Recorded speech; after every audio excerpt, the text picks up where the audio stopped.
دوباره همه جا پوشیده از برف شد. همه جا سفیدی بود.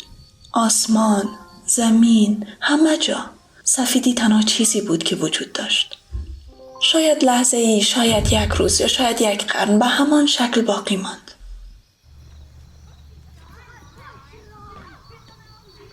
بعد صداهای شنید که نمیدانست چیست. بعد از مدتی فهمید که آن صداهای گنگ، صدای رودخانه و صدای بازی بچه ها در آن است.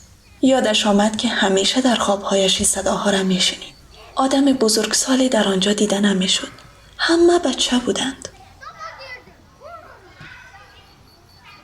ناگهان دختر بچه‌ای را دید که مقابلش ایستاده بود. دختر بچه به نظر آسیایی می آمد.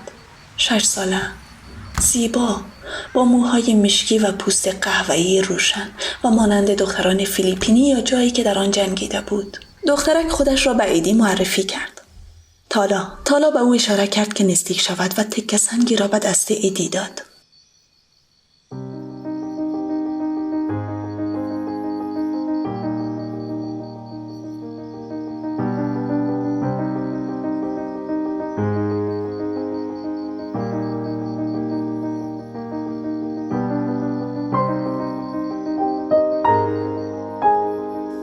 ایدی نمیدانست چه کار باید بکند.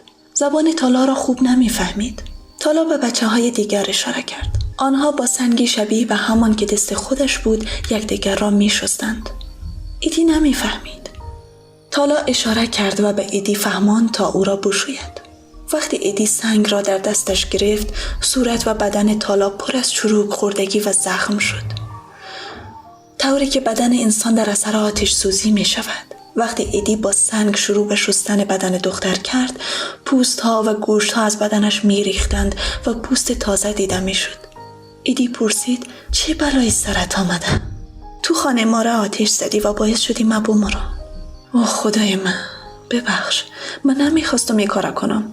خدایا من چی کردیم؟ ادوارد شروع به گریه کرد و تالا گفت که او را بشوید و ایدی ادامه داد. ادوارد دچار شوک شده بود، اما همه جای بدن دختر را شست و او دوباره به دختر بچه زیبایی تبدیل شد. ایدی گریه می کرد و به تالا گفت که در زندگی همیشه آدم غمگینی بوده چون نتوانسته کار مهمی در زندگیش انجام بده. نباید در پارک روبی می مونده. تالا گفت تو اونجا جان خیلی از بچه ها را نجات دادی. با درست کردن وسایل بازی و مراقبت از اونها این کار کردی. ایدی گفت تو از او دختر بچه‌ای که در پارک بود خبر داری؟ بله، من او را به طرف خود کشیدم تا نجاتش بدم. نه، تو را تله کردی. نه، یادم است دستای خوردش گرفتم و به طرف خودم کشیدم. نه، تو را تله کردی و او نجات پیدا کرد. اما او دستای ما بود که تو را کشید. من تو را آوردم بهشت تا در امان باشی.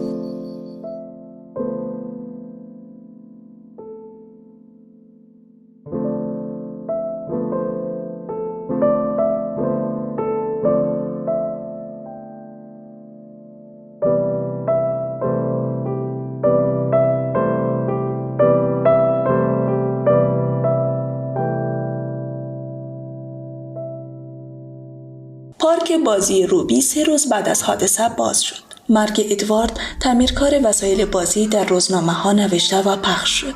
آپارتمان ایدی، جایی که در آن بزرگ شده بود، به شخص دیگری اجاره داده شد و مراسم تدفینش در یک کلیسای ارزان قیمت نزدیک پارک برگزار شد. فصلها آمدند و رفتند و دنیا پر از داستان و حادثه شد. داستان‌ها و حادثه‌هایی که هر کدام روی یکدیگر اثر می‌ماندند و همه در واقع یکی هستند.